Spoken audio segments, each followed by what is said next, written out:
Hello everyone, welcome to our JEE पे जीत series. I am Sonali from Learno Hub, free learning platform जहां आप पढ़ सकते हो math, physics, chemistry and biology और इसके साथ ही साथ JEE पे जीत सीरीज वो भी बिल्कुल फ्री at learnohub.com।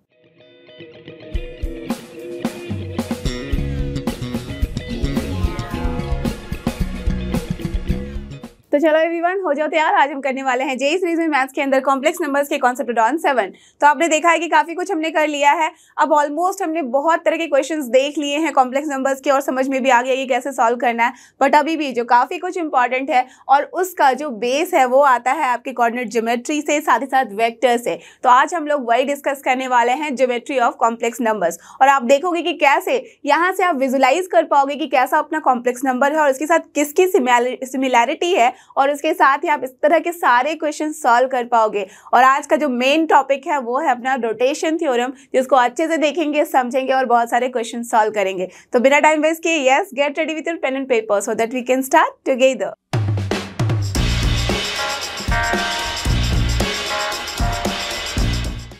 और ये रहा हमारा आज का सबसे पहला टॉपिक, देख सकते हैं geometrical representation of complex numbers, right. तो यहाँ पे हमने देखा हुआ है अभी तक कि कैसे किसी भी कॉम्प्लेक्स नंबर को हम बहुत ही तरीके से रिप्रेजेंट करते हैं। सबसे पहला था अपना कार्टेशियन फॉर्म में, करेक्ट, जहाँ पे x प्लस आयोटा y बोलते थे। फिर हम आ चुके थे पोलर फॉर्म में, जहाँ पे हम बोलते थे r then cos theta plus iota sine theta, जिसे r इंटू सेस भी बोलते थे हम, करेक्ट, ये होता था। फिर हम यूलेरियन फॉर्म में पहुंच चुके थे, जिसको ऑयलर्स फॉर्म भी बोला जाता है या एक्सपोनेंशियल फॉर्म में, और वहाँ क्या करते थे, r into e to the power iota theta होता था, राइट। तो ये सारे कॉन्सेप्ट हमारे पास है।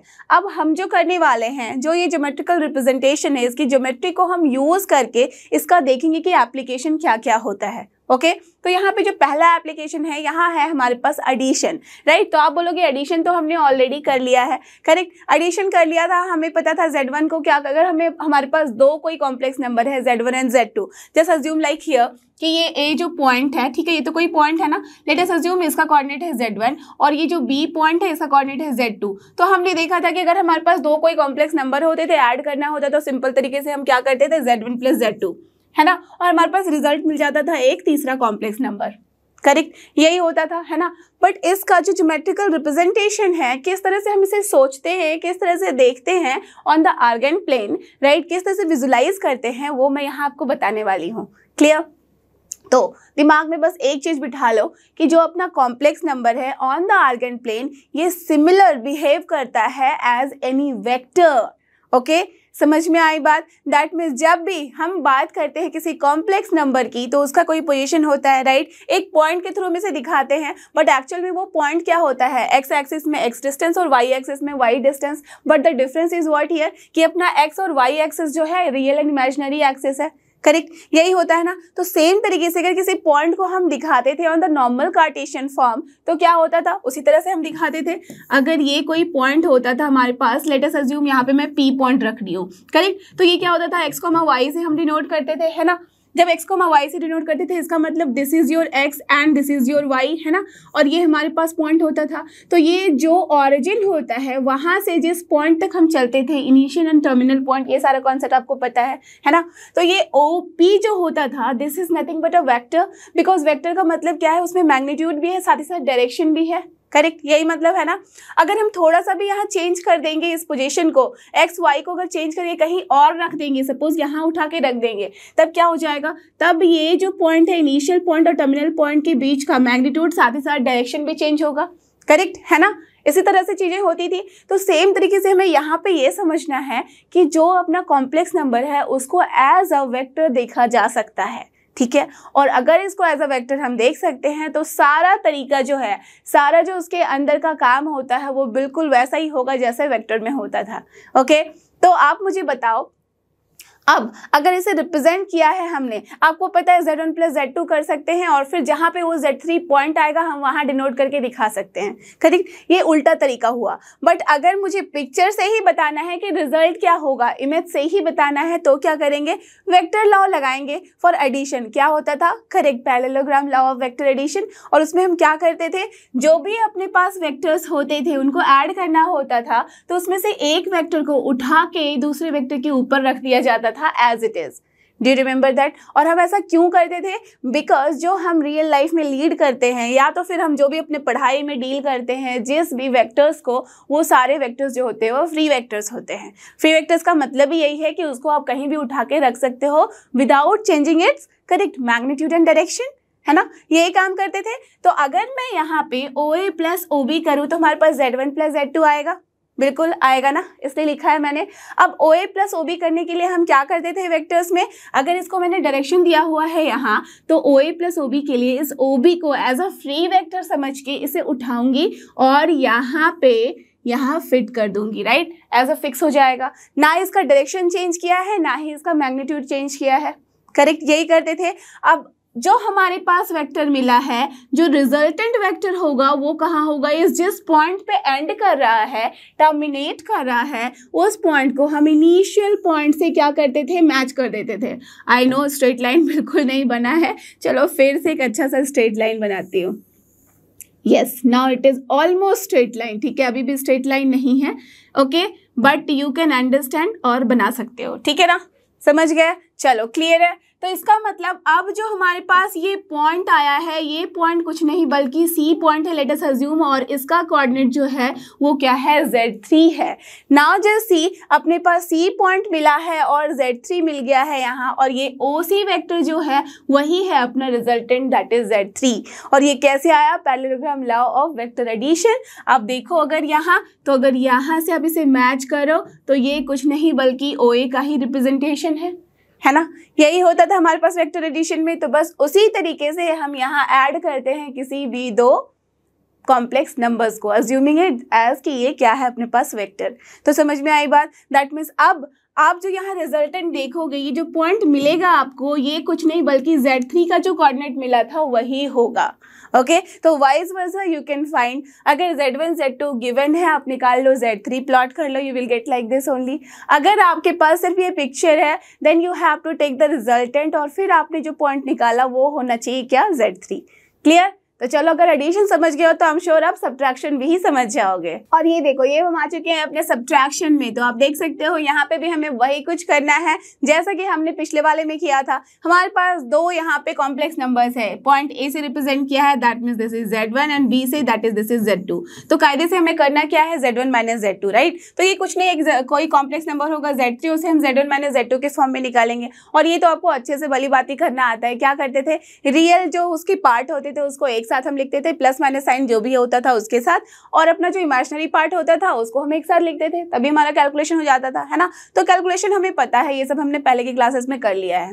देन अब यहाँ पे हमें क्या करना है आपको पता है? Yes, we have to just represent it, correct? तो इसको ज्योमेट्रिकली हम रिप्रेजेंट करके देखेंगे। तो हमने क्या देखा था? अभी वेक्टर के जैसे कि बिहेव करता है। अगर वेक्टर के जैसे बिहेव करता है, इसका क्या मतलब है? इसका मतलब यही है कि जितने भी लॉज हैं वेक्टर्स के, जो जो हम वहाँ यूज करते थे वो सारा हम यहाँ यूज कर सकते हैं, है ना? तो वेक्टर लॉ ऑफ एडिशन हमने देखा था, वहाँ क्या होता था? Parallelogram law.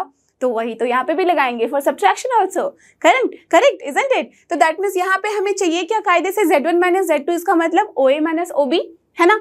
OA में से हमें OB माइनस करना है। अभी हमने ऐड करना था तो हमने उसके आगे चिपका दिया एज इट इज और हमें रिजल्टेंट मिल गया। अब यहाँ क्या है? माइनस करना है OB। क्या करेंगे? एज की OB को हम एज अ फ्री वेक्टर ले सकते हैं, तो OB को हम नेगेटिव करना चाहें तो क्या करेंगे? करेक्ट, रिवर्स कर देंगे।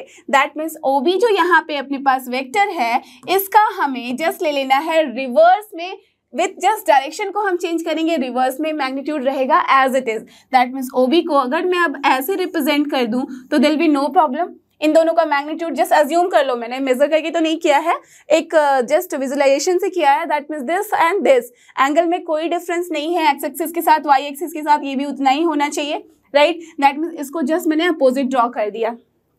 देन अब हाँ, ये भले ही है कि OB और दिस लाइन, जो भी मान लो इस पॉइंट को OP में बोल दूं, तो इस OP और OB के बीच में जो अपना एंगल बन रहा है वो क्या होगा? 180 डिग्री, करेक्ट? यही होगा ना? That means late us assume इस OB को मैं OB डैश बोल दूं, तो अपने पास अब OB डैश क्या है? Nothing but minus of OB। Clear? क्योंकि वेक्टर है, that means direction is very important. अब ये जो फ्री वेक्टर है, इसको मैं कहीं भी उठा के फिर से चिपका सकती हूँ, तो मुझे OA में से OB माइनस करना है। इसका मतलब क्यों ना मैं इसे उठा के A के बाद चिपका दूँ एज इट इज। तो अगर मैं यहाँ रख दूँ इसे, तो ये कुछ ना कुछ इस तरह का दिखेगा, करेक्ट दिखेगा। दैट मीन्स अब हम चले थे ओ से लेकर ए तक और ए से हम आ चुके हैं एक टर्मिनल पॉइंट पे। लेट अस अज्यूम ये है अपना पॉइंट सी जो कि हमें चाहिए था, और जब हम रिजल्टेंट ले रहे हैं इसका मतलब ओ से लेके सी तक आप ज्वाइन कर लो, so you will get O C as a resultant. इसका मतलब this is nothing but your Z3, और जो हमने कैसे निकाला था Z1 में से माइनस करके Z2 से, करेक्ट यही किया था ना। इसका मतलब ये जो OA है दिस वाज Z1, OB जो है वो था अपना Z2, तो कायदे से ये भी हो गया अपना Z2। अब हमने Z1 माइनस Z2 किया तो यही तो रिजल्ट मिलेगा, होगा या नहीं? करेक्ट यही होगा। डन। तो इसका मतलब हमने यहाँ से रिजल्ट निकाल लिया है Z3 को Z1 माइनस Z2 से, और इस तरह से निकला है। अब कैसे ये पैरेललोग्राम लॉ हुआ आप खुद ही सोच कर देखो कि अगर मैं इस लाइन का भी यहाँ से फ्री वेक्टर समझ के इसको यहाँ मैच कर दूं तो you will get like this. और ये देखो एक पैरेललोग्राम लॉ बन रहा है या नहीं? That means this line and this line almost, यहाँ दिखने में थोड़ा डिफरेंस लग रहा होगा आपको, but this and this are parallel to each other and equal in magnitude. This and this are parallel to each other and equal in magnitude, correct है ना। दैट मीन्स अब मुझे बताओ कि ये जो OC वेक्टर मिला है हमें, जो रिजल्टेंट है Z3, अगर इसको भी एज अ फ्री वेक्टर समझ के मैं यहाँ पे चिपका दूँ, B से A में लिख दूँ यहाँ, तो कोई दिक्कत नहीं होनी चाहिए, करेक्ट। इसका मतलब ये जो BA वेक्टर है वही तो है अपना Z1 minus Z2, isn't it? That means यहाँ पे मैं आराम से इसे Z1 माइनस Z2 लिख दूँ तो कोई दिक्कत नहीं है, that is nothing but Z3। Got it? Understood the idea behind this? तो यही है Z1 माइनस Z2 और उसे ही हमने OA माइनस OB किया and that is nothing but BA। Clear? Understood the concept behind this कि कैसे हम सब्ट्रैक्शन लेते हैं। तो इसको समझने के बाद आई एम श्योर अब आपको कोई दिक्कत नहीं होगी कि कैसे हम रिप्रेजेंट करते हैं subtraction as well as addition. तो अब चलते हैं फॉर द रोटेशन थ्योरम, और ये रहा अपने पास रोटेशन ऑफ कॉम्प्लेक्स नंबर्स। तो यहाँ देखो सबसे पहले हमें क्या दिख रहा है, we have to rotate a complex number by some angle phi, correct. इसका मतलब अपने पास जो कॉम्प्लेक्स नंबर है, लेट अस अज्यूम ये जो पॉइंट A है this is nothing but Z1 and this point B is nothing but Z2, ठीक है। दैट मीन्स Z1 को हमें Z2 तक यहाँ पे रोटेट करना है with how much angle, with this angle phi. Clear? ठीक है, हम लिख सकते हैं ऐसे। अब यहाँ पे देखो कि कैसे रोटेट कर रहा है, दैट मीन्स कायदे से क्या कर रहे हैं हम, इसको रोटेट कर रहे हैं, इसका मतलब रोटेशन दे रहे हैं। अब यहाँ ये डिपेंड करेगा कि एंगल को आप किस डायरेक्शन में ले रहे हो। अगर तो एंटी क्लॉकवाइज डायरेक्शन में ले रहे हो तो एंगल अपना पॉजिटिव है ना, और अगर हम क्लॉकवाइज डायरेक्शन में लेते हैं तो क्या होता है, एंगल अपना नेगेटिव होता है। ये सारे कॉन्सेप्ट सेम चलेंगे जैसे चलते आ रहे थे, ठीक है। अब यहाँ पे हम रिप्रेजेंटेशन देख रहे हैं, तो अगर मैं बोलूँ कि Z1 है यहाँ और Z2 है, करेक्ट, तो आप मुझे बताओ अगर मुझे Z1 को, अब यहाँ देखो रिजल्ट आ चुका है अपने पास, बट ये रिजल्ट आया कैसे, we have to understand that, otherwise याद करना डिफिकल्ट हो जाता है ना, यही होता है। तो दैट मीन्स अगर मुझे Z1 लिखना है यहाँ पे, तो Z1 को मैं क्या लिख सकती हूँ इन द फॉर्म ऑफ, सोचो अगर ऑयलर्स फॉर्म में लिखूँ तो क्या लिखूंगी, मॉड ऑफ Z1 आप बोलोगे, करेक्ट होगा, इनटू क्या लिखूंगी मैं, e to the power iota, कितनी एंगल बना रहा है ये एक्स एक्सिस के साथ, देख सकते हो रियल एक्सिस के साथ, थीटा, करेक्ट। तो क्या मैं e to the power iota theta लिख सकती हूँ? बिल्कुल, no problem at all, done. अब अगर मुझे Z2 को लिखना है तो मैं क्या लिखूंगी, obviously mod of Z2 and into e to the power iota, क्या एंगल बना रहा है रियल एक्सिस के साथ, this theta and plus this phi, है ना, correct. That means theta plus phi लिखूंगी तो कोई दिक्कत नहीं है, राइट, डन। अब थोड़ा सा ध्यान दो और मुझे बताओ कि ये जो सर्कल दिख रहा है आपको, इस सर्कल से कुछ आइडिया लग रहा है? बिल्कुल लग रहा है। क्या आइडिया है वो ये आइडिया है कि ये जो डिस्टेंस है और ये जो डिस्टेंस है both are nothing but equal to each other, isn't it? क्योंकि एक सर्कल का रेडियस दिख रहा है हमें, और जब सर्कल का रेडियस है तो भाई कहीं पे भी ड्रॉ कर दो तो उसका जो डिस्टेंस है, मैग्नीट्यूड जो है वो तो सेम रहेगा, होगा या नहीं? बिल्कुल होगा। इसका मतलब अगर मैं मॉड ऑफ Z2 की जगह मॉड ऑफ Z1 लिख दूँ तो कोई दिक्कत नहीं होगी, yes, no problem at all ना। अगर मैं इसके जगह e to the power iota theta plus phi है, इसको मैं ब्रेक करूँ तो e to the power iota theta plus e to the power यहीं पे साथ में आयोटा फाई भी होगा, करेक्ट। एंड यू नो कि हम चाहें तो इसको अलग भी लिख सकते हैं, e to the power iota theta into e to the power iota phi अगर लिखूँ तब भी कोई दिक्कत नहीं होगी, करेक्ट, लिख सकते हैं ना। Now just look at this, ये क्या है अपने पास, mod of Z1 into e to the power iota theta, ये तो हमने निकाला था नथिंग बट Z1, सो क्या हमें मिला Z1 into e to the power iota phi. और आप मुझे बताओ क्या यही रिजल्ट नहीं था हमारे पास, था ना? बिल्कुल, यस यू कैन सी। तो अपने पास रिजल्ट जो था वो क्या कहता है, अब अगर सीधी भाषा में देखो और समझो तो यहाँ पे ये है कि अपने पास जो ऑरिजिन से हम जाते हैं किसी भी एक Z1 दैट मीन्स पॉइंट जो कि कॉम्प्लेक्स नंबर है उस तक जाते हैं, और उसी को अगर मुझे सिर्फ डिस्टेंस वही रखना है दैट मीन्स मैग्नीट्यूड उतना ही रखना है, अब इसे रोटेट करके मुझे यहाँ पहुँचाना है या रोटेट करके यहाँ पहुँचाना है वो मेरी मर्जी है, right. That means this angle, अगर मैंने ये एंगल ले लिया सपोज बीटा, दैट मीन्स अब मुझे अगर ये सोचो कि पॉइंट Z3 है तो मुझे Z3 लिखना है तो क्या लिखूंगी, आराम से मैं लिख सकती हूँ Z1 को ही रोटेट किया है, मैग्नीट्यूड वही है, that means Z1 into e to the power जिस भी एंगल से रोटेट किया, अगर बीटा है तो iota beta. Clear, understood the concept behind this. That means कहीं पे भी आप रोटेट करके क्यों ना यहाँ चले आओ, डजेंट मैटर, इसको अगर यहाँ पे भी ले आओ, जिस भी एंगल से आप रोटेट कर रहे हो उस एंगल के बारे में बस लिख दो, यहाँ पे वो पॉइंट लिखना है तो आप आराम से, अगर ये Z4 है और ये एंगल अगर सोचो कि गामा है, then what we can write, Z4 equals to I can write here Z1 into e to the power iota gamma. As की we are going in which direction, anti clockwise direction, तो मुझे plus angle लिखना है, और यही मैं अगर यहाँ रोटेट कर दूँ, लेट अस अज्यूम इस कलर से ले रही हूँ, अगर मुझे इसी Z1 को रोटेट करके पहुँचा देना है यहाँ, and this is your Z5 correct, और मैंने यहाँ एंगल लिया है इस डायरेक्शन में, क्लियर, और ये एंगल है क्या, ये एंगल है अपना, लेट अस अज्यूम यहाँ पे अल्फा नहीं लिया है तो अल्फा है, ठीक है। और अगर मुझे अब यहाँ पे Z5 लिखना है तो Z5 को क्या मैं लिखूंगी, Z1 into e to the power, as कौन से डायरेक्शन में हम ले रहे हैं एंगल, क्लॉकवाइज डायरेक्शन में, तो क्या होना चाहिए माइनस के फॉर्म में, that means minus iota alpha we can write. Clear, understood the concept behind this, correct. अगर इस Z4 को अगर मैं इस डायरेक्शन में एंगल लेना चाहूँ तो उसे भी मुझे नेगेटिव के फॉर्म में लिखना होगा, क्लियर। दैट मीन्स यहाँ पे रोटेशन किस तरीके से कर रहे हो, किस डायरेक्शन में कर रहे हो, दिस इज वेरी इंपॉर्टेंट। तो this is all about rotation of any complex number जबकि मैग्नीट्यूड सेम है। अब देखते हैं इसका दूसरा केस, और ये रहा अपने पास दूसरा केस। दूसरा केस क्या कहता है, हम यहाँ रोटेट कर रहे हैं किसी एक कॉम्प्लेक्स नंबर को to another by an angle phi, but जो अनदर कॉम्प्लेक्स नंबर है ना वो क्या है, इसके मैग्नीट्यूड से काफ़ी डिफरेंट है, ये बड़ा भी हो सकता है छोटा भी हो सकता है, डजेंट मैटर, बट ये क्या है उसके मैग्नीट्यूड से ना डिफरेंट है, क्लियर। अब इस केस में अगर लेट अस अज्यूम ये है अपना Z1 और ये है अपना Z2, ठीक है, और हमें Z2 चाहिए इस Z1 के हेल्प से, because what we can see कि हमने क्या किया है, OA को रोटेट किया है till OB, that means Z1 को रोटेट करके हम पहुंच चुके हैं OB तक, Z2 तक, क्लियर, समझ रहे हो बात को। दैट मीन्स Z1 को हमने रोटेट किया with angle what phi here, इस डायरेक्शन में हमने चला है और चले हैं हम, और हमने देखा कि फाई एंगल से ये रोटेट हुआ है, बट ये जो क्या है मैग्नीट्यूड जो है वो डिफरेंट है, करेक्ट है ना। इसका मतलब क्या हुआ, इसका मतलब है कि इस OA को हम लेकर कहाँ चल रहे हैं, in the direction of nothing but OB। Are you getting this? क्या बताया था कि ये वेक्टर के जैसे बिहेव कर रहा है, तो अगर वेक्टर के जैसे बिहेव कर रहा है तो चलो ठीक है, मैग्नीट्यूड नहीं पता हमें, मैग्नीट्यूड डिफरेंट है, बट अगर मुझे डायरेक्शन में देखना है तो डायरेक्शन में मुझे क्या समझ में आ रहा है कि ये जो OA है वेक्टर, इस वेक्टर को अगर मैं रोटेट करूँ फाई एंगल से, then the direction of OB and OA now after this it will be same और नॉट, बिल्कुल करेक्ट है ना। तो अगर मुझे किसी भी वेक्टर का सिर्फ डायरेक्शन देखना होता था तो मैं क्या करती थी, याद करो, यस हम लोग वहाँ पे सिर्फ बात करते थे about unit vector. Do you remember क्या होता था unit vector, correct. Unit vector नाम से ही समझ में आ रहा है कि वेक्टर तो है बट यूनिट है, इसका मतलब मैग्नीट्यूड इज 1 ओनली, क्लियर, यही कॉन्सेप्ट था ना बिहाइंड दिस, राइट। और जब हमारे पास कोई भी वेक्टर होते थे, जैसे कि यहाँ देख सकते हो रिजल्टेड है, रिजल्ट हमारे पास आ चुका है, but how it is there इसके लिए मैं आपको थोड़ा बता दूं।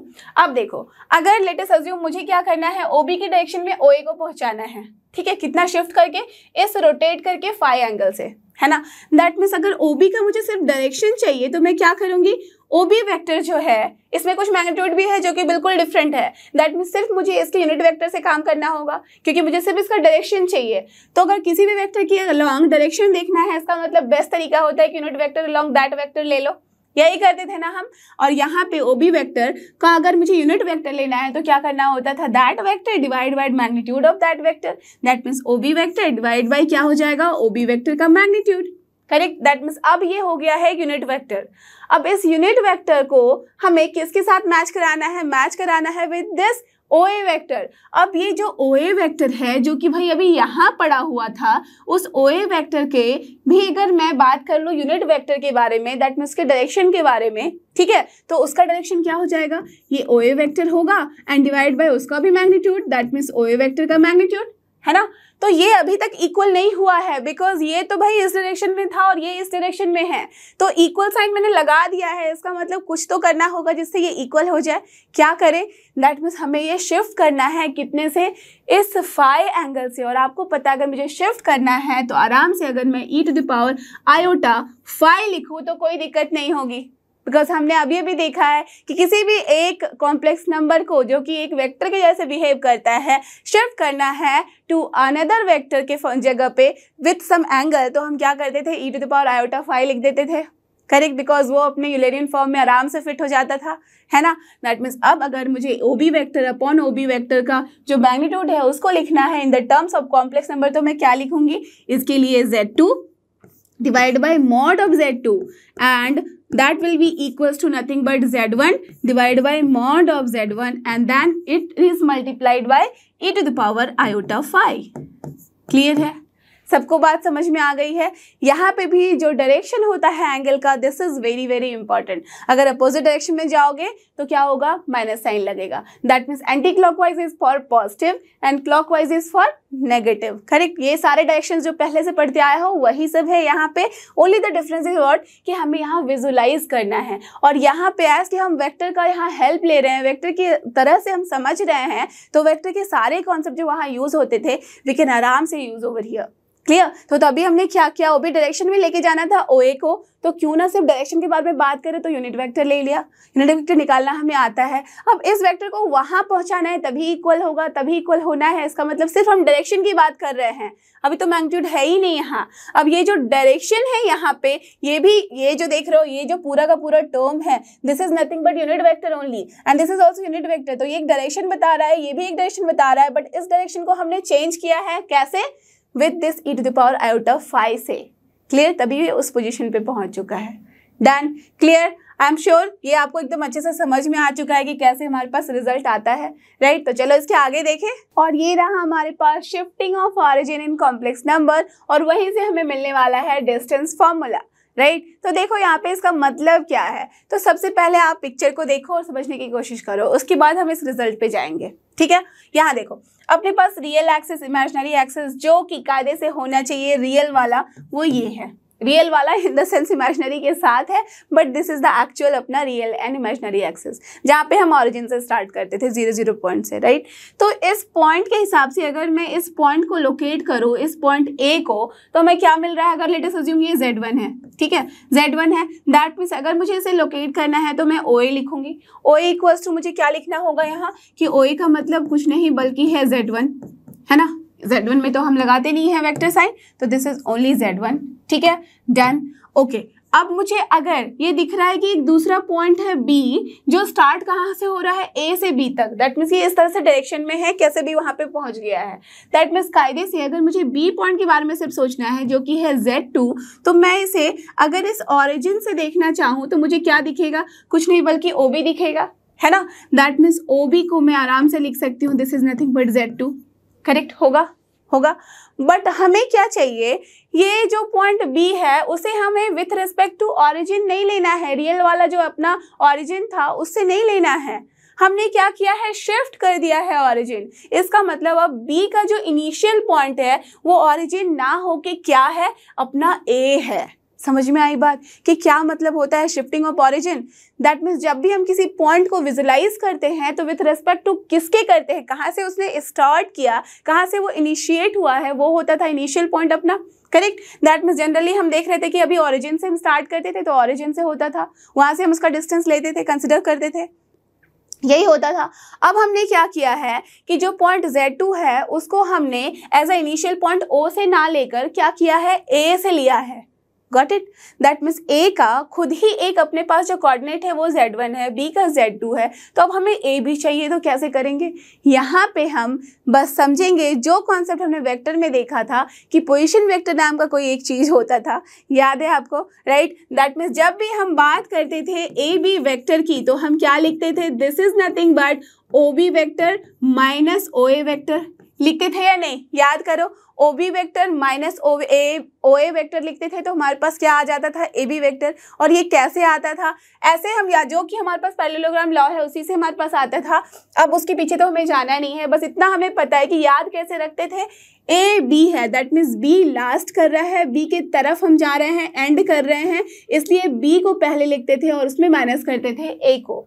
Got it? That means B point का जो भी पोजीशन वेक्टर होता था उसे हम क्या लिखते थे? O B vector. And A का क्या पोजीशन वेक्टर होता था? ओ ए वेक्टर, तो उसे हम यहाँ लिखते थे और इस तरह से सब्ट्रैक्शन होते थे हमारे पास। करेक्ट? तो हमारे पास क्या मिलता था? A B vector. करेक्ट? तो अगर अब मुझे यहाँ पे z1 z2 के फॉर्म में लिखना है तो और मुझे अगर सोचो कि ए बी जो है वो कुछ नहीं बल्कि सोचो z3 है, तो z3 का मतलब क्या हो गया? A B vector. और ए बी वेक्टर को हमने कैसे निकाला है? ओ बी वेक्टर। बी पहले लिखना है, correct, with origin minus A बाद में लिखना है, तो O A, and this is nothing but what? z2 minus z1। Correct? वही है ना? देख रहे हो आप? करेक्ट? और ये अब अगर थोड़ा सा सोचने की कोशिश करो तो ये जो ए बी वेक्टर है वो है क्या? Distance between A point and B point है या नहीं है?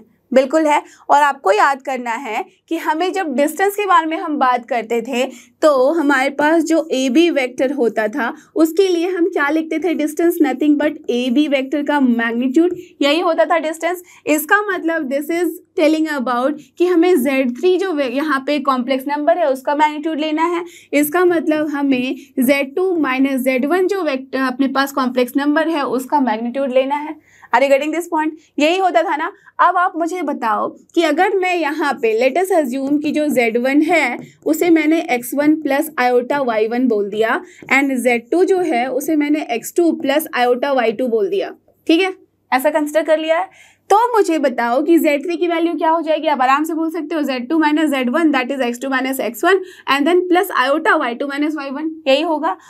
ओके, नाउ टेल मी कि अगर मैं यहाँ से आपसे पूछूं कि ये जो डिस्टेंस है दैट मीन z3 का उसे अगर मुझे लिखना है प्रॉपर x1 एंड x2 के फॉर्म में तो क्या लिखेंगे? You know that we can write square root of x1 minus x2 या तो x2 माइनस x1, कैसे भी लिख दो आप। तो x2 अगर लिखा है पहले सो x2 माइनस x1 का whole square plus y2 minus y1 का होल स्क्वायर और नॉट, यही होता था। और याद करके बताओ मुझे कि क्या ये डिस्टेंस फॉर्मूला नहीं था? हमने अच्छे से पढ़ा था ना, दो पॉइंट के बीच में। दैट मीन्स अगर z1 को जिसे हम यहाँ पे इस तरह से भी दिखा सकते हैं x1 प्लस आयोटा y1, ठीक है, और इसे कैसे रिप्रेजेंट किया जाता है? इस तरह से भी रिप्रेजेंट किया जाता है that this is x1 comma y1 point, right. और इसे अगर रिप्रेजेंट करना है सेम तरीके से हम कैसे रिप्रेजेंट करते थे? x2 comma y2 point. तो अगर इन दोनों के बीच का मुझे डिस्टेंस चाहिए तो क्या होता था? यही तो होता था x2 माइनस x1 का whole square plus y2 minus y1 का होल स्क्वायर। अब पहले इसको लिखो, बात बराबर है क्योंकि स्क्वायर होता है तो माइनस का स्क्वायर प्लस ही होता है। क्लियर? तो तभी हमें ये क्या देता है? From here distance between two complex number बताता है। क्लियर? अंडरस्टूड द पॉइंट कि कैसे हम डिस्टेंस निकालते हैं और कैसे हम शिफ्ट करते हैं ओरिजिन, इसका क्या मतलब होता है। अगर ये वाला पॉइंट आप समझ चुके हो तो अब रोटेशन थ्योरम में जो एक और बहुत ही अच्छा सा केस है उसे बहुत अच्छे से समझ जाओगे। और ये रहा अपने पास rotation of a complex number again and this is a different form जो कि बहुत ही अच्छा सा इंटरेस्टिंग फॉर्म है। देखो यहाँ पे भी हमें कॉम्प्लेक्स नंबर को रोटेट ही कराना है जो कि रोटेशन थ्योरम में हम करते आए हैं। दो केसेस हमने देखे, जब कि मैग्नीट्यूड सेम था तब हमने रोटेट किया, जब मैग्नीट्यूड डिफरेंट है विथ सम एंगल हमने रोटेट किया, तब भी हमने देखा कि कैसे हमें रिजल्टेंट जो वेक्टर है उसको हम अचीव करते हैं बाय द गिवन वेक्टर, ठीक है, फ्रॉम द गिवन वेक्टर, है ना। अब यहाँ हमारे पास क्या केस है? यहाँ देखो A B and C point है, ऑरिजिन से उसका कोई रिश्ता नाता नहीं दिख रहा है हमें दूर दूर तक, बट है छुपा हुआ ऑरिजिन से रिश्ता नाता है जिसको हम पोजीशन वेक्टर बोलते हैं, है ना। बट यहाँ कुछ ऐसा नहीं दिख रहा है कि ऑरिजिन से कुछ एंगल बना रहा है इस तरह से कुछ भी, करेक्ट। तो इस केस में हम क्या करते हैं? इस केस में लेट अस अज्यूम ये जो ए पॉइंट है अगर मुझे कॉम्प्लेक्स नंबर के फॉर्म में लिखना है तो this is z1 and this is nothing but z2, ठीक है, and this is nothing but z3। तो आपके पास रिजल्ट ऑलरेडी है यहाँ, बट ये रिजल्ट अगर अभी देखोगे तो बिल्कुल नहीं समझ में आएगा। जब इसे आप विजुलाइज कर लोगे कि कैसे आता है, कहाँ से आता है, देन आई एम श्योर आपको आराम से याद हो जाएगा। ठीक है, तो पहले इसे समझो और फिर इस रिजल्ट को याद रखना। डन। चलो अब यहाँ देखते हैं, यहाँ पे अगर हमने क्या करना है, इस ए बी को रोटेट करना है till A C by some angle what, phi, यही मतलब है ना, करेक्ट। अब हमने जो कॉन्सेप्ट लगाया था, जब हमारे पास मैग्नीट्यूड डिफरेंट और हमें रोटेट करना था, भले ही वो ऑरिजिन से था बट हमने वैसे ही किया था, तो सेम कॉन्सेप्ट हम यहाँ पे भी तो लगा सकते हैं। दैट मीन्स अगर ये आप विजुलाइज करो, अभी जस्ट पहले जो कॉन्सेप्ट बताया मैंने, इसके पहले क्या बताया था, शिफ्टिंग ऑफ ऑरिजिन, तो क्या ये कोरिलेशन नहीं दे रहा आपको? दैट मीन्स जो हम ऑरिजिन से ले रहे थे, अब ये ऑरिजिन ना हो कि बस ए पॉइंट आ गया है, बस इतना ही तो डिफरेंस है, बाकी तो सब कुछ एक जैसा है कि नहीं। इसका मतलब जैसे हम ओ बी वेक्टर ले रहे थे और ओ ए वेक्टर तक अचीव कर रहे थे, अब वहां पे हम क्या करेंगे, ओ को हटा के लिख सकते हैं कि ए सी वेक्टर के डायरेक्शन में हमें किसे पहुंचाना है, ए बी वेक्टर को, by some angle what, phi. Are you getting this concept? Yes. तो अगर मुझे इसे लिखना है तो क्या मैं ए सी वेक्टर के अलोंग जो डायरेक्शन है, क्योंकि देखो मैग्नीट्यूड तो अगेन दिख रहा है ना कि डिफरेंट है, अगर मैग्नीट्यूड सेम होता, एक सर्कल के अंदर होता, रेडियस की फॉर्म में होता, तो हम आराम से सेम तरीके से लिख सकते थे, z1 equals to z into e to the power iota phi, वैसे लिख सकते थे, है ना, या z2 equals to z1 into e to the power iota phi. But यहाँ क्या है, मैग्नीट्यूड डिफरेंट है। जब मैग्नीट्यूड डिफरेंट है तो हम क्या करेंगे, यहाँ पे सिर्फ डायरेक्शन के बारे में बात करेंगे। डायरेक्शन क्या है एसी के अलोंग, इसका मतलब यूनिट वेक्टर से निकालेंगे। यूनिट वेक्टर के लिए आपको पता है एसी वेक्टर अपॉन इसका मैग्नीट्यूड लिख दो, यही होता था। अगर इसको इक्वेट करना है, इसका मतलब अगेन यूनिट डायरेक्शन हम लेंगे, किसका, इसका, इस ए बी वेक्टर का, क्योंकि उसी को तो रोटेट कराना है। अब ए बी वेक्टर का यूनिट वेक्टर क्या हो जाएगा, ए बी वेक्टर, और यहाँ पे ए बी वेक्टर का यहाँ मैग्नीट्यूड। बट अभी भी दोनों इक्वल नहीं है, इक्वल साइन तो दे दिया है मैंने, बट अभी इक्वेशन कंप्लीट नहीं हुआ है। कंप्लीट करने के लिए हमें क्या करना होगा, इसे रोटेट करना होगा by some angle phi. So उसके लिए what we need to do, e to the power iota phi. Now it is done, got it, understood the concept. Now tell me, AC vector को जो हमने लिखा है उसका मतलब है क्या, AC वेक्टर जो लिखा है इसका मतलब C वेक्टर का जो कोऑर्डिनेट है माइनस हमने करना है A वेक्टर का कोऑर्डिनेट, करेक्ट। तो अगर मुझे इसे फॉर्म में लिखना है इन दैट कॉम्प्लेक्स नंबर, तो मैं क्या लिख सकती हूँ, उस AC की जगह पे मुझे C का जो कोऑर्डिनेट है Z3 माइनस क्या करना होगा, Z1, that means Z3 minus Z1 and divided by same उसका मैग्नीट्यूड ले रहे हैं, that means Z3 minus Z1 का magnitude, and that will be equals to what, same AB लिख रहे हैं, दैट मीन्स B में से हम A को माइनस करेंगे, करेक्ट। जो लास्ट में आता है उसमें से ही हम माइनस करते हैं फर्स्ट को, तो यहाँ पे क्या हो जाएगा, Z2 minus Z1 divide by again यहाँ से Z2 माइनस Z1 का magnitude into e to the power iota phi. Clear, understood. Now tell me कि ये रिजल्ट और ये रिजल्ट सेम था या नहीं, बिल्कुल सेम था, एग्जैक्टली सेम था। तो अब समझ में आई बात। अब आई एम श्योर आपको ये रिजल्ट याद करने में कोई दिक्कत नहीं होगी। जब भी अपने पास 3 इस तरह से पॉइंट गिवन है और आपको किसी को भी किसी के डायरेक्शन में रोटेट करना है, एंगल का डायरेक्शन चेक कर लो कि फाई एंटी क्लॉकवाइज है या क्लॉकवाइज है, उसी के ऊपर अपना सारा काम हो जाता है। क्लियर, और हमने बस क्या करना है, सब्ट्रैक्ट ही तो करना है और मैग्नीट्यूड निकालना है। अंडरस्टूड। तो चलो अब इसके आगे भी देखें। और ये रहा हमारे पास एक और भी नया फॉर्म, दैट मीन्स जब हम रोटेट कर रहे हैं और एक और डिफरेंट फॉर्म आ रहा है, तो वो किस तरह का हो सकता है, आई एम श्योर इसी तरह का हो सकता है, राइट। आपने विजुलाइज भी कर लिया होगा। दैट मीन्स अभी हमने क्या किया था, हमारे पास ये इनिशियल पॉइंट हुआ करता था और वहां से हम इसको रोटेट कर रहे थे।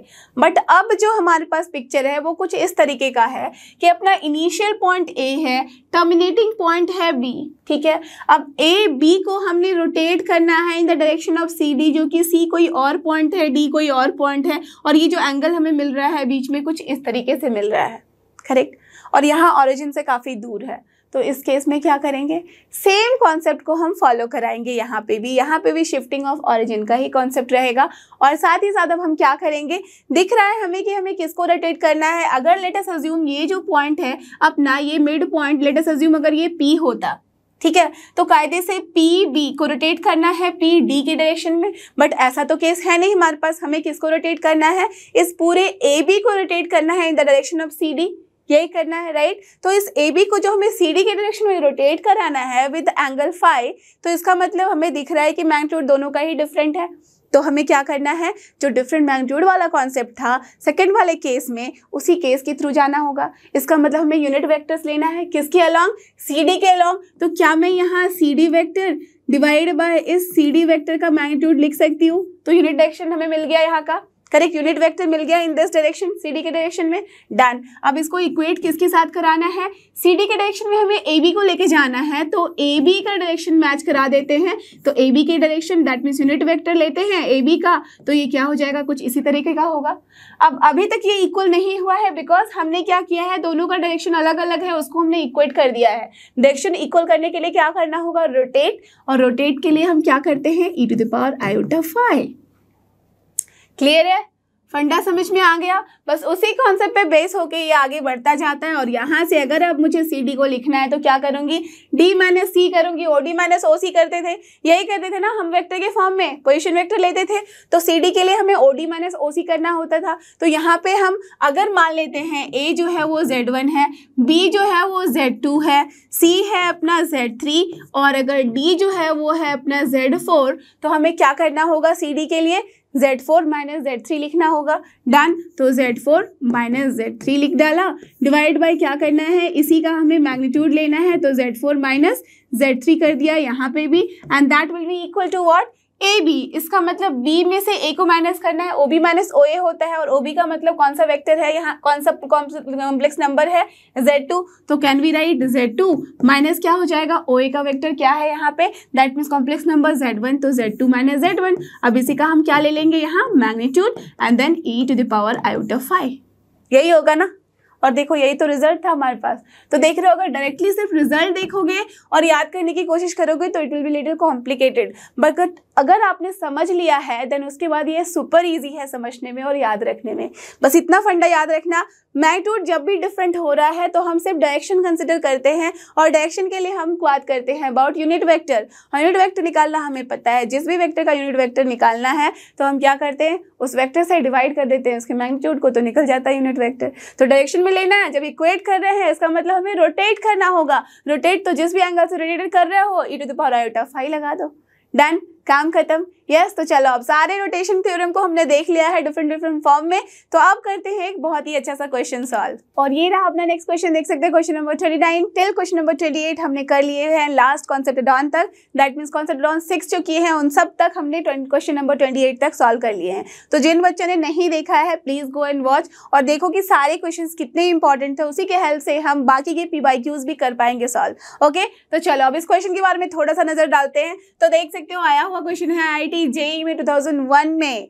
हालांकि क्वेश्चन थोड़ा पुराना है बट जो कॉन्सेप्ट है वो वही है जो हम आज भी पढ़ते हैं, and this is very beautiful question. तो इसलिए मैं लेके आई हूँ, यहाँ से आप समझोगे कि कैसे क्वेश्चंस में हम कॉन्सेप्ट लगाते हैं जो हमारे पास हैं। ठीक है, तो रोटेशन का ही है, दैट मीन्स रोटेशन का ही कॉन्सेप्ट लगाना है। इसका मतलब आपको मैंने हिंट दे दिया है, पॉज करो वीडियो, सॉल्व करने की कोशिश करो खुद से, ठीक है, उसके बाद मैच करना मेरे से आंसर।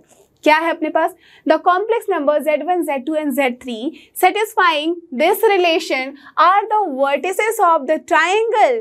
ठीक है, Z1, Z2, Z3 है और वर्टिसेस ऑफ अ ट्राइंगल का, और वो इस रिलेशन को फुलफिल करता है, देन विच इज, जो ये ट्राइंगल है वो किस तरीके का है, of area 0, right angle isosceles, equilateral, obtuse angle isosceles. तो आप बोलोगे ये सब तो हमने पढ़ा नहीं है। भाई पढ़ने की जरूरत नहीं होती है सब कुछ, बिकॉज आपने बचपन में ट्रायंगल के बारे में समझ लिया था, ऑब्ट्यूज एंगल भी आपको पता है, राइट एंगल भी पता है, एरिया 0 का मतलब पता है, इक्विलैटरल का मतलब पता है। ठीक है, अब बस कोशिश करो कि क्वेश्चन को जब हमने देखा तो जो गिवन एक्सप्रेशन है उसको ध्यान से देखें। ठीक है, डन। अब यहाँ पे that means late us assume, मैं अगर यहाँ नॉर्मल तरीके से ड्रॉ कर दूँ इस एंगल मतलब ट्रायंगल को, तो ये अगर Z1 है, ये Z2 है और ये Z3 है, जस्ट ऐसे ही मैंने अज्यूम कर लिया है कि एक ट्रायंगल है जो कॉम्प्लेक्स नंबर में आर्गेंट प्लेन में है, this is the vertices of a triangle, done. ठीक है, अब ये सेटिस्फाई क्या कर रहा है इस रिलेशन को। अब अगर इस रिलेशन पे थोड़ा सा फोकस किया और आपके दिमाग में रोटेशन थ्योरम है तो आई एम श्योर आपको कुछ ना कुछ यहाँ पे दिख रहा होगा कि कुछ सिमिलैरिटी तो जरूर है रोटेशन थ्योरम की तरफ। क्या सिमिलैरिटी है, कैन यू सी? अगर यहाँ देखो तो Z1 माइनस Z3 है, ठीक है, फिर यहाँ पे अगर देखूँ तो Z2 माइनस Z3 है, दैट मीन्स Z3 को हम माइनस कर रहे हैं Z1 में यहाँ पे। ओके, तो अगर मैं मान लो कि इसको नाम दे दूँ, पॉइंट अगर ट्रायंगल के बारे में है दैट मीन्स A, इसे नाम दे दूँ B से और इसे नाम दे दूँ C से, तो काम चलेगा अपना, कोई दिक्कत नहीं है, मैं कर ही सकती हूँ ऐसा, करेक्ट। तो अब देखो Z1 माइनस Z3 का मतलब क्या है, Z1 माइनस Z3, इसका मतलब हमने Z1 में माइनस किया है Z3, दैट मीन CA है, करेक्ट है ना। इसका मतलब यहाँ से अगर मुझे इसे विजुलाइज करना है तो this is nothing but CA है, ओके ठीक है। और ये Z2 माइनस Z3 जो है उसका क्या मतलब है, Z2 में से मैंने माइनस किया है Z3, that means this is the final point, तो इनिशियल पॉइंट क्या होगा C, that means CB, that means this is nothing but telling about the CB vector, correct, यही मतलब है। तो इस हमने माइंड में ऐसे विजुलाइज कर लिया है, correct. And this is nothing as equal to, ये इक्वल टू है, नॉट इक्वल टू जैसा दिख रहा है बट एक्चुअल में ये इक्वल टू है। चलो मैं इरेज ही कर दूं, कोई कंफ्यूजन ना रहने पाए, ओके तो ये इरेज करके लिख दिया। अब राइट हैंड साइड में जो हमारे पास चीज़ें हैं उसको थोड़ा सा अगर मैं इलाबोरेट करके लिखूँ तो क्या मैं 1/2 माइनस आयोटा √3/2 लिख सकती हूँ, बिल्कुल लिख सकती हूँ, है ना। अब थोड़ा सा कोशिश करो कि ध्यान देने का कि रोटेशन थ्योरम में हमने क्या देखा था, हमेशा जब भी हम किसी भी वेक्टर को, दैट मीन्स यहाँ पे कोई भी कॉम्प्लेक्स नंबर को हम किसी दूसरे कॉम्प्लेक्स नंबर के फॉर्म में लिखते थे तो मल्टीप्लाई किससे करते थे, e⁻i से, करेक्ट, यही करते थे ना, किसी एंगल के साथ i रहता था e के पावर में, है ना। यूलेरियन मेथड वाला जो हमारा फंडा था वही हम लगाते थे। तो यहाँ ये जो फॉर्मेट है ये तो x + i का फॉर्मेट है, तो क्यों ना इसे हम क्या करें, कन्वर्ट करके उसी पोजीशन में पहुंचा दें e⁻i के फॉर्म में, correct, we can do that. तो अगर मुझे यहाँ पे इसे लिखना है तो आराम से आप देख सकते हो कि अगर मुझे इसको लिखना है इन दैट फॉर्म तो ये है क्या, इसका अगर मैग्नीट्यूड लो, r क्या है 1/2 का स्क्वायर 1/4 प्लस √3/2 का स्क्वायर दैट इज 3/4, तो 3 + 1 हो गया 4/4, तो 1 हो गया। यूनिट वेक्टर क्या मिला हमें 1, दैट मीन्स आराम से r की जगह में 1 लिखूंगी तो कोई दिक्कत नहीं है। अब सिर्फ अगर e⁻i लिखना है तो यहाँ पे फाई का मतलब क्या है, आपको पता है कि tan इनवर्स हम क्या लिखते थे, √3/2/1/2, यही होता था ना। तो √3/2/1/2 इसका मतलब √3 का मतलब 60 डिग्री, राइट। अब 60 डिग्री तो समझ में आ गया, बट क्या है वो 60 डिग्री, कौन से क्वाड्रेंट में है, प्लस माइनस है, यहाँ प्लस प्लस होता था, यहाँ माइनस प्लस, यहाँ माइनस माइनस, और ये क्या होता था अपना प्लस माइनस, और ये उसी फॉर्म में है, इसका मतलब फोर्थ क्वाड्रेंट में, और फोर्थ क्वाड्रेंट में इसका मतलब एंगल क्या होगा -5। Do you remember that. तो सारे कॉन्सेप्ट जो हमने मॉडुलस और पढ़े थे आर्ग्यूमेंट्स के बारे में वो सब कैसे धड़ल्ले से यूज होते हैं, कैन यू सी, समझ रहे हो। आईटी का क्वेश्चन ऐसे ऐसे नहीं था, वो सारे कॉन्सेप्ट जो आपने कॉम्प्लेक्स नंबर के बारे में पढ़ा हुआ है, मॉडुलस, साथ ही साथ अपने आर्ग्यूमेंट्स के बारे में, उसे भी यूज करना है। काफी बच्चे तो यहीं पे गलती कर देते हैं, डायरेक्टली 5 लिख देंगे और फिर वहां से निकाल लेंगे और गलती हो जाएगी। बट क्या था एंगल -5, तो -5 रखेंगे तो क्या हो जाएगा -i/π/3। Now it is done, clear. अब अगर ज़्यादा स्मार्ट हो चुके हो, आर्ग्यूमेंट की जरूरत नहीं है, तो आप यहाँ विजुलाइज करने की कोशिश करो 1/2 √3/2, दैट मीन्स cos थीटा वाला पोजीशन, sin थीटा वाला पोजीशन कब होता है 1/2 √3/2, साइन के फॉर्म में 60 डिग्री पे। अब 60 डिग्री के साथ माइनस साइन है तो क्यों ना मैं -π/3 करके देखूंगी तो क्या मिलेगा मुझे, -60 डिग्री पे साइन तो माइनस हो जाता है बट cos क्या होता है, पॉजिटिव ही रहता है। क्लियर, समझ रहे हो। तो दोनों ही तरीके से आप सॉल्व कर सकते हो, तो ट्रिग्नोमेट्री का फंडा भी एकदम क्लियर होना चाहिए। Done, clear. चलो अब ये बात हमें समझ में आ गई। अब यहाँ से देखो, अब यहाँ अगर मैं Z1 Z3 -Z3 के लिए जो लिखी थी यहाँ CA वेक्टर था, करेक्ट, इसका मतलब Z1 -Z3 की जगह मुझे किसी और वेक्टर को लिखना पड़े तो क्या समझ में आ रहा है कि दिस इज Z1 -Z3, इसको लिख सकती हूँ मैं Z2 -Z3 एंड देन मैं मल्टीप्लाई कर सकती हूँ e⁻i/π/3 के फॉर्म में। मैं ऐसे लिख सकती हूँ, इसको इधर लेके जाओ तो बिल्कुल लिखा जा सकता है। अब थोड़ा सा कोरिलेट करो तो क्या समझ में आ रहा है, अगर ये सोचो कि Z5 होता और ये Z6 होता तो Z5 = Z6 × e⁻i/π/3, इसका मतलब ये जो कॉम्प्लेक्स नंबर है इसे हम रोटेट कर रहे हैं to this complex number by which angle, by this angle -π/3। Are you getting this, that means ये जो है अपना कौन सा है CA, तो CA के पास हम पहुंच रहे हैं, दिस इज CA, इसके पास पहुंच रहे हैं किसे लेकर, दिस CB को, तो दैट मीन्स CB को हम लेकर जा रहे हैं कहाँ, इन दिस डायरेक्शन, और ये है अपना π/3 एंगल। Got it. और कौन सा डायरेक्शन में जा रहे हैं देख रहे हो आप, दिस इज क्लॉकवाइज डायरेक्शन, तभी अपने पास नेगेटिव लाइन आया है ना, यही है मतलब। अब इसका मतलब है कि अगर मैं दोनों साइड मैग्नीट्यूड ले लूँ तब भी कोई दिक्कत नहीं होगी, बिल्कुल करेक्ट है ना बात। तो अगर मैं मैग्नीट्यूड ले लूँ, इसका मतलब क्या दिख रहा है कि magnitude of Z1 minus Z3 जो होगा that will be equals to Z2 minus Z3 का मैग्नीट्यूड इनटू, अब इसका जो मैग्नीट्यूड है वो कितना होता है, magnitude of e to the power minus iota pi by 3 हमने अभी अभी देखा है, this is nothing but 1 only, right. इसका मतलब इन दोनों का जो मैग्नीट्यूड है this is nothing but equal, correct. अब इन दोनों का जो मैग्नीट्यूड आपस में इक्वल है, इसका क्या मतलब हुआ, इसका मतलब ये हुआ कि अपना जो CA का मैग्नीट्यूड है दैट मीन्स ये जो साइड है CA that is equal to nothing but CB के मैग्नीट्यूड के बराबर, इसका मतलब साइड CB के बराबर, इसका मतलब this line is equal to this line, that means this side of the triangle is equal to this side, correct. और आपको पता है अच्छे से कि अगर दो साइड इक्वल होते हैं तो इसका मतलब है कि ये वाला एंगल और ये वाला एंगल क्या होगा, आपस में इक्वल होगा, करेक्ट। और ये देखो अगर थर्ड एंगल अपने पास पाई बाय 3 है दैट मीन 60 डिग्री है, और जो बचे हुए दो एंगल है वो आपस में इक्वल है, इसका मतलब क्या हुआ, इसका मतलब ये हुआ कि ये एंगल भी कितना है पाई बाय 3 और ये एंगल भी कितना है पाई बाय 3, दैट मीन्स रिजल्ट में क्या समझ में आया कि जो ट्रायंगल अपने पास ABC है वो क्या है, is an equilateral triangle, isn't it. यही समझ में आया ना, तो क्लियर हुई बात। तो दैट मीन्स कौन सा ऑप्शन होगा, तो you can see option C will be your correct answer. Done, understood. तो चलो अब देखें एक और क्वेश्चन, और ये रहा अपना नेक्स्ट क्वेश्चन, क्वेश्चन नंबर 30। ये आया हुआ क्वेश्चन है AIEEE 2007 में, बट यकीन मानो this is very nice question, और यहाँ से आपके बहुत सारे बेसिक्स भी क्लियर होंगे और बहुत सारा कॉन्सेप्ट क्लियर होगा इस क्वेश्चन को सॉल्व करने के बाद। तो एकदम ध्यान से देखो, पढ़ो, समझो और ट्राई करो इसको सॉल्व करने का। ओके, तो क्या है यहाँ, a man walks a distance of 3 unit, distance of 3 unit इसका मतलब ये एकदम बता रहा है मैग्नीट्यूड के बारे में, है ना, ठीक है। From the origin towards the north east direction, और यहाँ पे नॉर्थ ईस्ट डायरेक्शन का मतलब बता दिया गया है नॉर्थ 45 डिग्री ईस्ट। अब इसका क्या मतलब है, चलो सबसे पहले ना इसे अगर ड्रॉ करना है तो दैट मीन्स हमें अज्यूम कर लेना होगा this is your north direction, ये क्या है, साउथ है, ये होता है इधर ईस्ट और इधर अपना वेस्ट, करेक्ट, ऐसे ही होता है ना, हम ऐसे डिनोट करते हैं।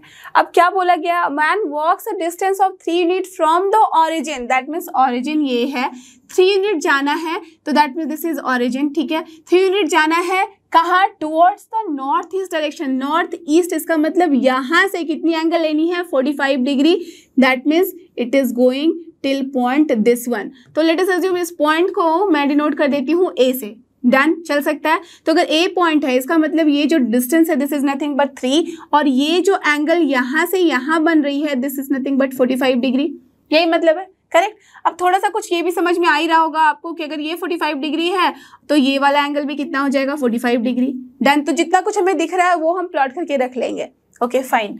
अब चलो कलर चेंज करते हैं। अब इसके बाद क्या कहा जा रहा है, now from there, okay, that means अब A point से he walks a distance of 4 unit, that means from there only, इसका मतलब A से चल रहा है 4 unit, अब किधर, towards the north west direction, और ये क्या बोला जा रहा है, N 45 डिग्री W, इसका मतलब N से 45 डिग्री वेस्ट के तरफ चल रहे हैं to reach a point P, that means अब A से हमें चलना है 45 degree north, 45 degree that means north से वेस्ट की तरफ, दैट मीन्स यहाँ पे अब मुझे क्या करना होगा, एक बेस लाइन बना लेना होगा, बिकॉज मुझे डायरेक्शन लेना होता है, दैट मीन्स मुझे एक मतलब दिमाग में एक वर्चुअल इमेज ऐसे तैयार कर लेना होता है दिमाग में कि यहाँ पे अब हमें डायरेक्शन लेना है, तो नॉर्थ हो गया भाई, ये वेस्ट हो गया, ये है अपना ईस्ट और इधर है अपना साउथ, डन, तब कभी गलती नहीं होगी, ओके।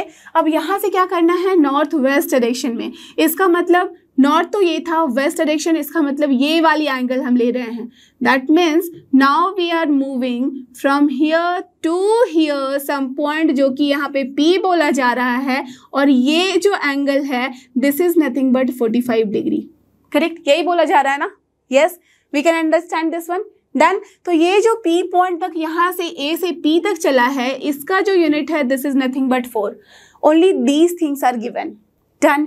अब क्या बोला गया है क्वेश्चन में, then the position of P in the Argand plane is what. अब ये जो आपने कंसिडर किया है नॉर्थ वेस्ट साउथ ईस्ट, इसको आपको समझ लेना है कि एक आर्गेंट प्लेन है। डायरेक्शन के लिए आपने नॉर्थ ईस्ट साउथ वेस्ट कर लिया, बट ये जो क्या है आपको एक आर्गेंट प्लेन बता रहा है। अब इस P का हमें पोजीशन बताना है, ठीक है, चलो हमें काफ़ी कुछ समझ में आ चुका है, काफ़ी कुछ यहाँ से पता भी चल चुका है। तो अब बस हम थोड़ा थोड़ा और देखने की कोशिश करते हैं कि और क्या पता चल सकता है। तो कायदे से हमें इस P का पोजीशन चाहिए। P का पोजीशन आप बोलोगे हमारे पास निकालना है, तो we can do one thing कि हम O से P का पोजीशन निकालें। बिल्कुल कर सकते हो, बट इन दैट केस आप ध्यान दो, तो आप क्या बोलोगे? एक तरीका मैं बता रही हूँ जिसमें बच्चे डायरेक्टली करने की कोशिश करते हैं और वो बहुत कॉम्प्लिकेटेड होता है, बट दिमाग में सबसे पहले वही आता है, इसलिए मैं पहले वो बता रही हूँ और कैसे उसे एलिमिनेट करना है ये देख लो, ठीक है। तो आप बोलोगे OP, दैट मीन्स P का पोजीशन चाहिए, तो मैं उधर से जाऊँ बात बराबर है, तो दैट मीन्स मुझे OP चाहिए, करेक्ट, पोजीशन मिल जाएगा।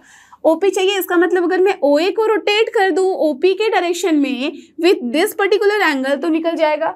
बट ये जो दिस पर्टिकुलर एंगल आपने बोल दिया वो एंगल हमें पता ही नहीं है। भाई ये 45 डिग्री ठीक है, ये 45 डिग्री ठीक है, but what about this angle? We don't know about this angle, isn't it? ये तो क्वेश्चन मार्क है। तो एंगल पता ही नहीं है तो रोटेट क्या करोगे? दो अननोन हो जाएंगे हमारे पास। P का पोजीशन तो नहीं पता है, उसको पता करना है। We can take help of this OA vector, जिसके बारे में मैग्नीट्यूड भी पता है, डायरेक्शन भी पता है, but what about this angle वो तो पता ही नहीं है। तो दैट मीन्स ये लॉजिक हम नहीं लगाएंगे। तो फिर क्या लॉजिक लगाएं? अब चलो यहाँ पे लॉजिक लगाते हैं।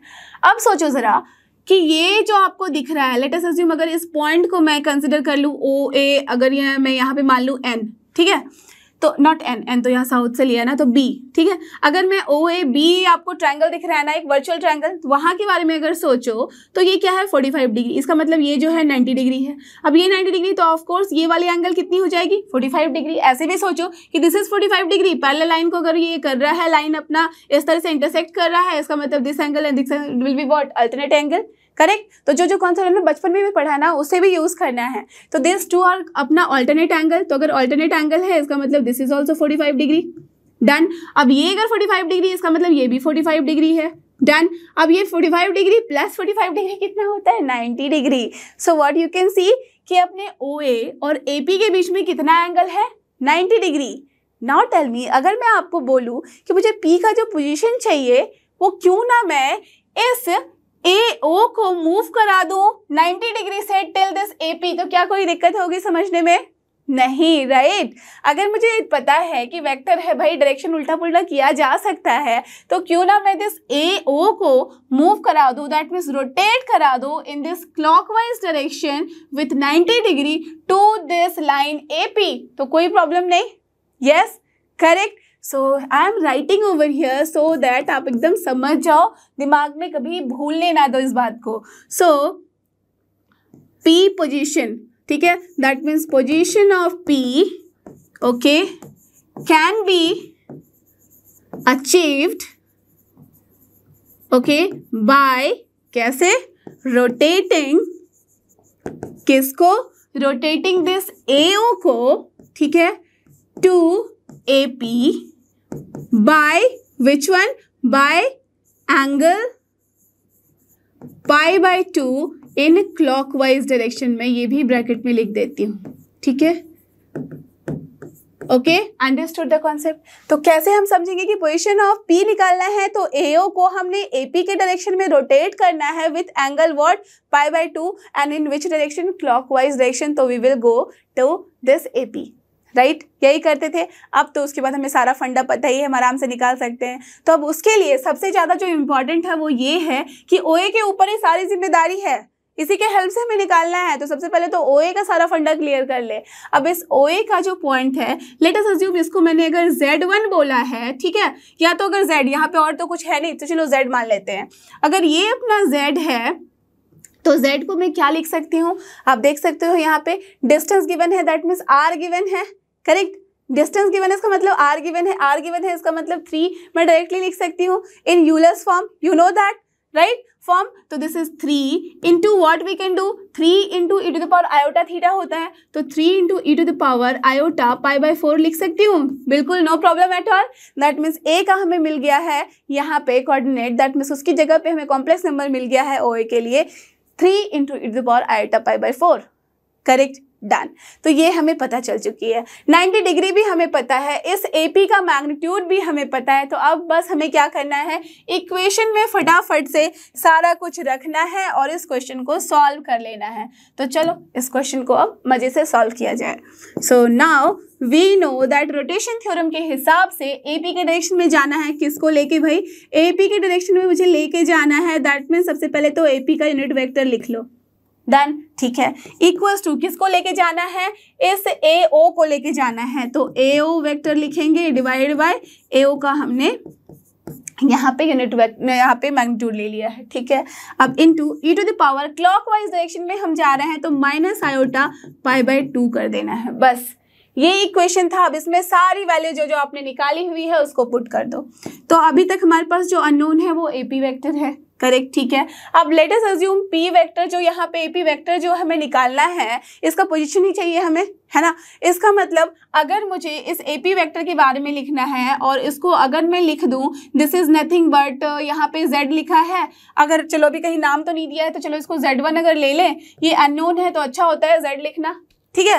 तो अब मुझे अगर Z लिखना पड़े तो मैं लिख सकती हूँ, वेक्टर नहीं लिखना होता है हमेशा Z में, याद रखना कि Z के ऊपर वेक्टर मत लगा देना। Z को हमने रिप्रेजेंट किया है जस्ट वेक्टर OP से, या तो फिर आप सोच लो AP से, करेक्ट। तो Z उसका पोजीशन है, that mean Z vector divide by AP vector का जो यहाँ पे मैग्नीट्यूड है वो कितना है, इट इज गिवन बाय 4, तो हम लिखेंगे। बट अब ध्यान देना, यहाँ जो मैंने AP लिखा है, ठीक है, AP के लिए सिर्फ Z लिखना इज नॉट, AP के लिए सिर्फ Z लिखना इज नॉट सफिशिएंट। क्यों, अब देखो जरा, AP लिख रहे हैं, इसका मतलब क्या लिखना है हमें, यहाँ पे हमें क्या करना होता था, जस्ट याद करो जो हम शिफ्टिंग ऑफ ओरिजिन करते थे, AP है that means OP minus OA करते थे। Do you remember that. तो AP वेक्टर की जगह हम क्या करेंगे, इसकी जगह यहाँ पे AP वेक्टर को हम लिखेंगे OP वेक्टर माइनस यहाँ लिखेंगे OA वेक्टर, करेक्ट। और OP वेक्टर की जगह हम क्या लिख सकते हैं अब, Z। तो Z माइनस क्या हो जाएगा, OA वेक्टर, जो कि क्या है Z1, and that is nothing but 3 into e to the power iota pi by 4। Now is it clear everyone, yes, done. तो यहाँ पे ये मिस्टेक कभी मत कर देना कि सिर्फ Z लिख दिया, बिकॉज वो OP अगर लेते हम तब Z होता, बट हमने क्या किया है, AP लिया है, तो हमें वहाँ पे देखना होगा कि शिफ्टिंग ऑफ ओरिजिन किया है, तो दैट मीन्स हमें इसके पोजीशन वेक्टर का हेल्प लेके काम करना है, डन। तो Z minus 3 into power iota pi by 4 कर दिया। अब लेफ्ट हैंड साइड का काम तमाम। अब चलते हैं राइट हैंड साइड में। AO वेक्टर, इसका मतलब क्या हो गया, जो हमने निकाला था यहाँ पे AO वेक्टर है, इसका मतलब OA वेक्टर का अपोजिट, तो क्या करना होता था, माइनस साइन लगाना होता था, that means minus 3 e to the power iota pi by 4 कर दिया हमने, डन। डिवाइड बाय इसका मैग्नीट्यूड क्या है, 3 है, ठीक है, done. Now e to the power अब क्या है, minus iota pi by 2, it is done. तो 3 आप देख सकते हो कैंसिल हो गया। सो फ्रॉम हियर अगर मुझे लिखना है तो 4 को मैं उधर लेके जाऊंगी, तो Z minus 3 e to the power iota pi by 4। Now here it is what, 4। अब देखो माइनस साइन रहेगा तो minus 4 e to the power iota pi by 4 हो गया। अब मुझे बताओ e to the power minus iota pi by 2 का मतलब क्या होता है, cos minus pi by 2, that means minus pi by 2 रखो, पाई बाय 2 रखो, cos is 0 for pi by 2, तो 0, और फिर माइनस क्या हो जाएगा, iota sine pi by 2, that means 1, इसका मतलब minus iota. So what we can write, minus iota से multiply.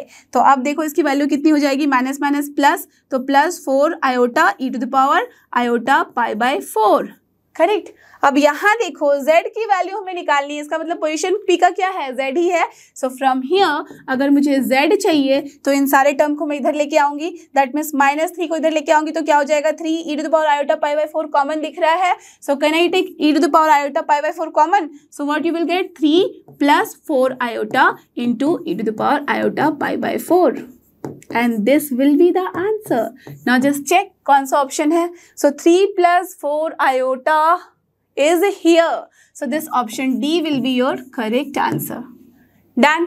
Clear? Understood the concept? तो ये क्वेश्चन बहुत इंपॉर्टेंट है, बिलीव मी, मेरे क्वेश्चन को सॉल्व करने के बाद एक बार पॉज करके खुद से फिर से सॉल्व करो अगर आपने खुद से नहीं किया है तो, एंड फिर देखना कि आपका कॉन्फिडेंस लेवल कितना अच्छा हो जाएगा।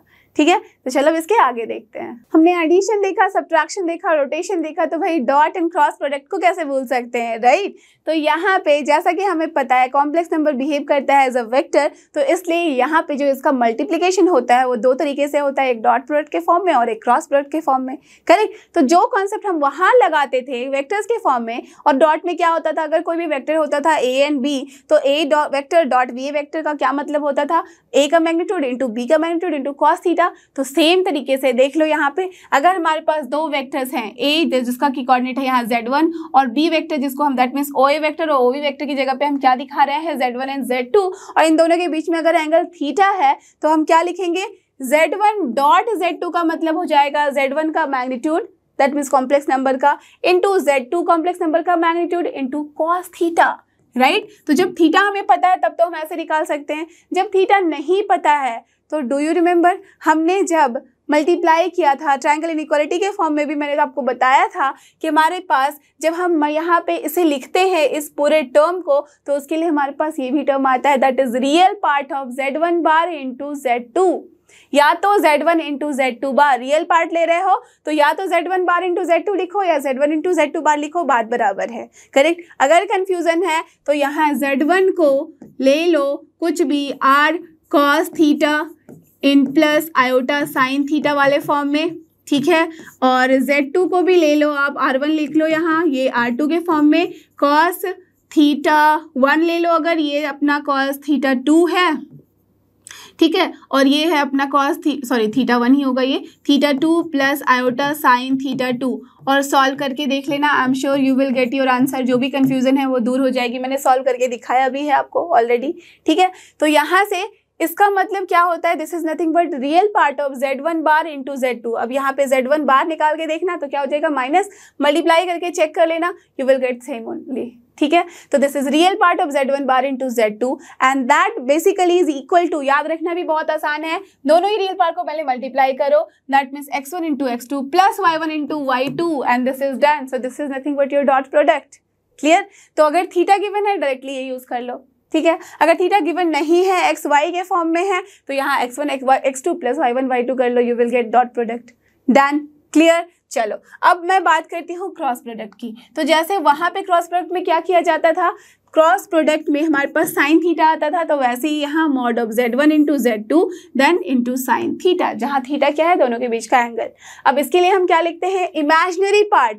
अब यहाँ पे देखना, ध्यान देना कि यहाँ हमें इसी फॉर्मेट में लिखना है, Z1 बार इंटू Z2, यहाँ उल्टा नहीं कर सकते कि Z1 इंटू Z2 बार कर दिया जैसे यहाँ कर सकते थे, यहाँ पे उल्टा करोगे तो नेगेटिव साइन से चेंज आ जाएगा, इसलिए मैंने दोनों में एक ही फॉर्म में लिख रखा है, Z1 bar into Z2, right. और यहाँ भी याद करना बहुत इजी है, अगर इसे एक्स वाई के फॉर्म में लिखना है तो एक का x1 ले लो, दूसरे का y2, तो पहले x1 से स्टार्ट करेंगे तो x1 y2 then minus y1 x2, clear, understood. तो यही था इसके पीछे का फंडा। सो this is nothing but your cross product, done. अब इस क्रॉस प्रोडक्ट और डॉट प्रोडक्ट की प्रॉपर्टीज देखते हैं, राइट। तो जैसे प्रॉपर्टीज अपने पास वेक्टर्स में चली आ रही थी वही सारी प्रॉपर्टी हम यहाँ पे भी यूज करेंगे।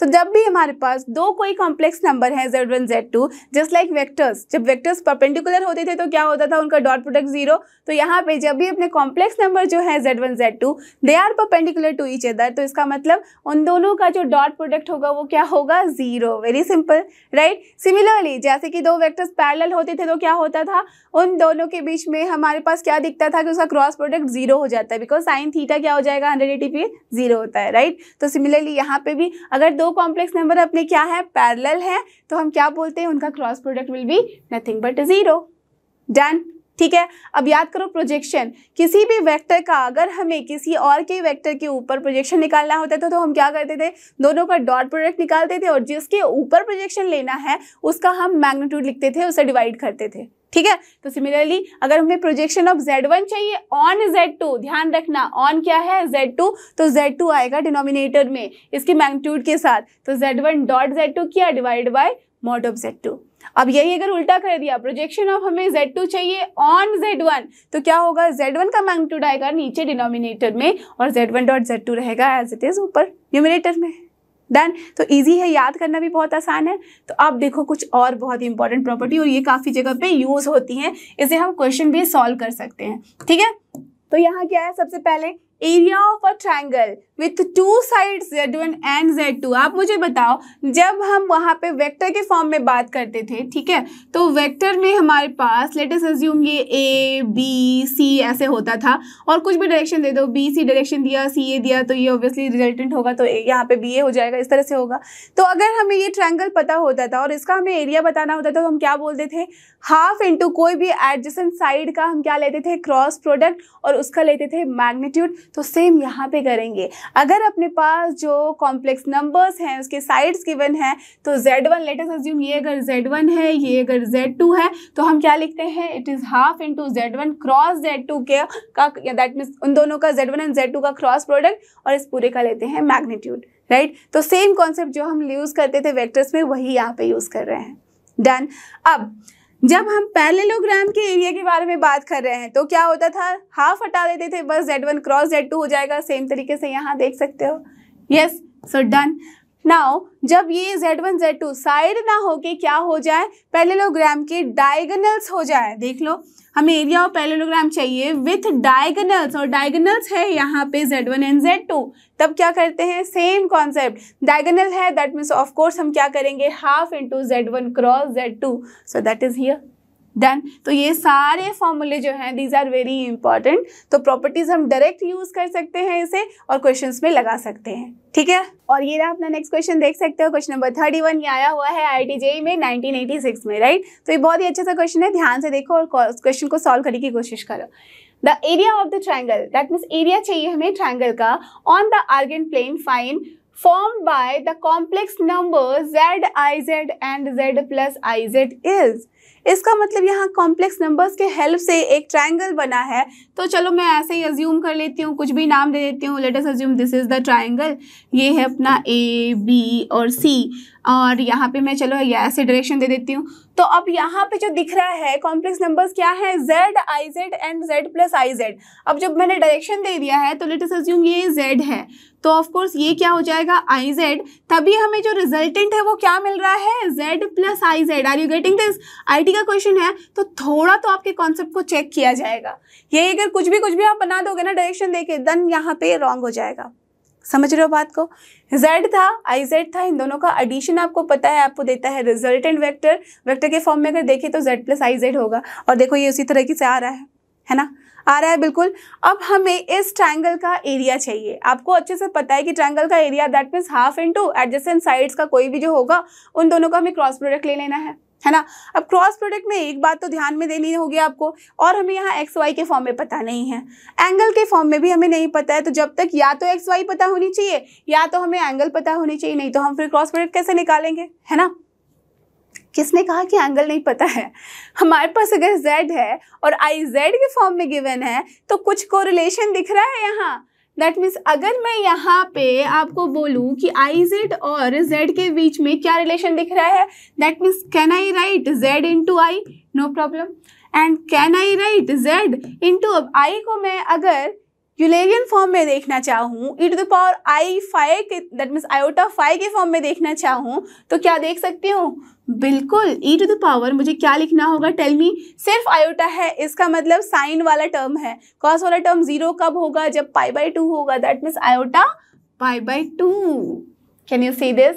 So this is nothing but IZ equals to Z into e to the power iota π/2। इसका मतलब IZ तक रीच करने के लिए मुझे Z को क्या करना होगा, रोटेट करना होगा with angle π/2। Got it? Understood? तो ये ऑब्वियसली जो इन दोनों के बीच का जो एंगल है, यहाँ पे रोटेशन सही तरीके से नहीं दिखा पा रही हूँ मैं, बिकॉज यू कैन सी कि अगर मुझे रोटेट करना है तो यहाँ एंगल पॉजिटिव है, बट यहाँ अगर मुझे रोटेट करना हुआ तो नेगेटिव डायरेक्शन में बनाना पड़ेगा। समझ रहे हो ना? दैट मीन्स बस इतना समझ लो कि इन दोनों के बीच का जो एंगल है, दिस इज नथिंग बट π/2।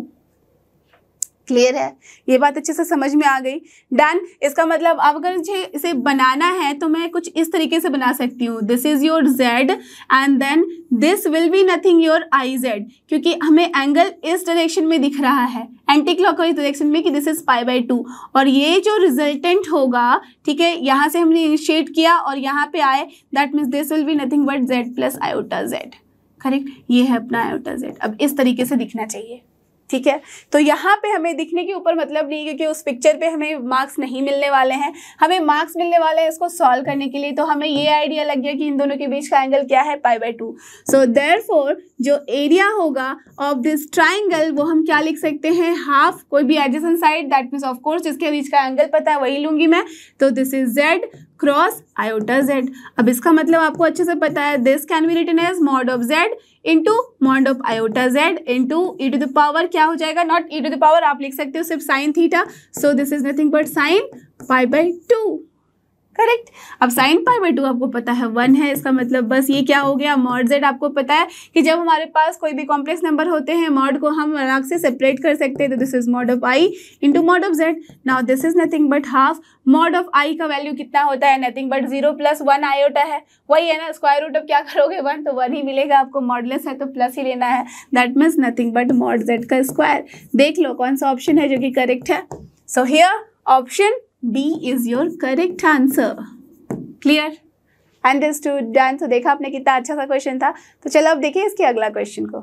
अब अगले क्वेश्चन पे जाने के पहले बात करते हैं इस रिजल्ट की, जो कि काफ़ी सिमिलर है जो कि हमने अभी क्वेश्चन सॉल्व किया था उसके, ठीक है। तो देखो क्या था, हमने क्या देखा था कि अभी हमें एरिया ऑफ द ट्रायंगल निकालना था जिसके साइड्स गिवन थे Z, iota Z and Z plus iota Z.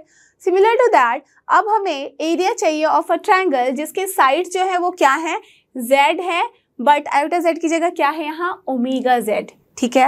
And तीसरा क्या है, जेड प्लस ओमेगा जेड। तो ये क्या हो जाएगा, irrespective of the last one, जहाँ पे हमने क्या बताया था, this was 1/2 mod of Z का स्क्वायर, बट यहाँ होगा √3/4 मॉड ऑफ जेड का स्क्वायर। क्यों, कोई मुझे बता सकता है, सोचो जरा, कोरिलेट करने की कोशिश करो। करेक्ट, ये है एक इक्विलैटरल ट्रायंगल। क्यों, बिकॉज अगर आप इसको थोड़ा विजुलाइज करो और देखो तो अगर ये z है, ये ओमेगा z है और ये z प्लस ओमेगा z है, जिसको मैं इस डायरेक्शन में ऐसे दिखा सकती हूँ because this is the resultant, ठीक है। तो यहाँ पे इन तीनों के साइड्स के जो मैग्नीट्यूड है वो इक्वल है। हाउ, जस्ट सी हियर, यहाँ देखो, अगर मैं इस साइड की बात करूँ, दैट मीन्स अगर ये ए बी सी है तो मुझे अगर ए बी साइड का चाहिए यहाँ पे मैग्नीट्यूड, तो ये क्या है, नथिंग बट मॉड जेड, आराम से बोल सकती हूँ, ठीक है। अगर अब मुझे बी सी साइड का मैग्नीट्यूड चाहिए तो क्या होगा, मुझे बताओ, this will be nothing but omega Z का मैग्नीट्यूड। और इसको पता है आपको कि हम जब भी कॉम्प्लेक्स नंबर में डील करते हैं इसको आराम से हम सेपरेट करके मल्टीप्लाई कर सकते हैं। अब ओमेगा क्या है, nothing but cube root of unity, इसका मैग्नीट्यूड क्या होता था, 1। So of course this is nothing but 1, that means mod of Z. Same आया ना, yes. Now just see, AC का अगर मैं देखूं, AC साइड का अगर मुझे मैग्नीट्यूड चाहिए तो क्या है, this is Z plus omega Z। तो क्या इसे मैं अगर Z कॉमन ले लूँ तो क्या है, 1 प्लस ओमेगा, है ना। अब इसको मैं क्या लिख सकती हूँ, ध्यान देना जरा, you know that 1 plus omega square is nothing but 0. So from here 1 plus omega की जगह मैं क्या लिख सकती हूँ, minus of omega square, correct. अब यहाँ पे क्या मैं इसे लिख सकती हूँ, z into minus omega square और इस पूरे का मैग्नीट्यूड, बिल्कुल। तो माइनस साइन को तो मैं आराम से एलिमिनेट कर दूँ, तो mod of z into mod of omega square, तो कोई दिक्कत नहीं है। ओमेगा स्क्वायर क्या है, nothing but cube root of unity, isn't it. क्या क्या होते थे, 1 ओमेगा स्क्वायर, यही थे ना, अच्छे से पढ़ चुके हो आप, बता चुकी हूँ मैं लास्ट वाला ही कॉन्सेप्ट एडॉन में। तो दैट मीन्स ओमेगा स्क्वायर का भी मैग्नीट्यूड क्या होगा, nothing but 1। So what you have got, this is also mod of z। Clear है कि नहीं है, yes, that means all the sides are equal. अब साइड्स इक्वल है तो ऑफ कोर्स एंगल भी क्या होंगे, इक्वल ही तो होंगे, that is nothing but 60 degree. So हर जगह एंगल क्या मिला, 60 डिग्री। ऐसे भी आप देख लो, अगर आप एंगल के थ्रू बताना चाहते हैं कि मैग्नीट्यूड इक्वल है तब भी कर सकते हो, कैसे, दैट मीन्स z और ओमेगा z के बीच में अगर मैं एंगल बताना चाहूँ तो क्या लिख सकती हूँ, ओमेगा z को क्या मैं z इंटू ओमेगा लिख सकती हूँ, बिल्कुल। अब z इंटू ओमेगा को मैं क्या लिख सकती हूँ, एक्सपैंड करके, ओमेगा की वैल्यू कितनी होती थी, याद है आपको, यस, -1/2 प्लस आयोटा √3/2, यही होता था ना। और इसको अगर मुझे लिखना होता था e टू द पावर के फॉर्म में तो क्या लिखती थी, यस, आयोटा 2π/3, यही होता था ना। अब आयोटा 2π/3 है, इसका मतलब ओमेगा z पर तक जाने के लिए किसको, z को कितना एंगल मूव करना होता है, 2π/3। इसका मतलब क्या है, दैट मीन्स अगर मैं इस डायरेक्शन में ऐसे सोच के देखूं, ये जो z है इसकी लाइन को अगर रोटेट कराना है दिस BC लाइन तक, तो क्या करना हो रहा है, ये एंगल 2π/3 रोटेट करना पड़ रहा है, एंटी क्लॉकवाइज डायरेक्शन में। इसका मतलब अगर आप तो सोचो तो इन दोनों के बीच का जो एंगल है वो क्या है, नथिंग बट 60 डिग्री होगा ना। 130 प्लस 60 कितना होता है, नथिंग बट यस अपने पास 180 डिग्री। दैट मीन्स हमारे पास इन दोनों के बीच का एंगल कितना निकला, π/3। Got it, understood the idea. That means जो ट्रायंगल के अंदर जो साइड्स बन रहे हैं उसमें हमें क्या दिख रहा है कि इन दोनों के बीच का एंगल क्या है, 60 डिग्री। करेक्ट, बिकॉज ट्रायंगल के अंदर तो हम रोटेशन के बारे में नहीं देखते ना कि कौन सा डायरेक्शन में है। यस तो हम आराम से बोल सकते हैं दिस इज 60 डिग्री। अब 60 डिग्री है तो ऑफकोर्स इन दोनों के बीच का भी देख लो तो 60 डिग्री मिलेगा, इन दोनों के बीच का भी 60 degree, and you have got the answer. That means जब भी अपने पास एक इक्विलैटरल ट्रायंगल आ रहा है तो दैट मीन्स हम क्या बोलते हैं कि उसका जो एरिया होगा √3/4 इंटू साइड का स्क्वायर, और साइड का स्क्वायर क्या है यहाँ, मॉड z, तो मॉड z का स्क्वायर हो गया, राइट। दैट मीन्स जब भी ये साइड्स होंगे तो हमें क्या मिलता है, इक्विलैटरल ट्रायंगल। ठीक है, तो this is very important result, right. तो इसको एकदम ध्यान में बिठा लो। z प्लस यहाँ पे z आयोटा z और z प्लस आयोटा z है तो डिफरेंट केस है, but z omega z and z plus omega z है तो डिफरेंट केस है। दैट मीन्स इक्विलैटरल ट्रायंगल है। क्लियर, चलो अब देखिए अगला क्वेश्चन। और ये रहा अपना नेक्स्ट क्वेश्चन, देख सकते हैं क्वेश्चन नंबर 32। क्या है यहाँ पे, इफ द 4 कॉम्प्लेक्स नंबर्स, ठीक है, z bar minus 2 real part of z bar, okay, and z minus 2 real part of z represents the, ठीक है, vertices of a square of side 4 units in the argand plane, then mod z is equal to what? तो बहुत ही अच्छा सा question है, question आया हुआ भी है जेई मेन में 2020 का ही क्वेश्चन है, ज़्यादा पुराना नहीं है, बिल्कुल नया ही क्वेश्चन है। तो देखो क्वेश्चन को कैसे सॉल्व करेंगे। दिखने में बड़ा भारी भरकम लग रहा होगा जिन बच्चों को कॉम्प्लेक्स नंबर से डर लगता है, but believe me I am sure अभी तक अगर आपने ढंग से सारा कुछ देखा है, समझा है, तो आपको खुद भी लग रहा होगा कि कॉम्प्लेक्स नंबर बस नाम का ही कॉम्प्लेक्स है। सारे कॉन्सेप्ट और सारे फंडे ना बहुत ही ईजी टू अंडरस्टैंड है, इजंट इट। तो यहाँ पे देखो थोड़ा सा कोरिलेट करने की कोशिश करो। z है तो z बार है, z bar minus 2 real part of z बार है तो z minus 2 real part of z है।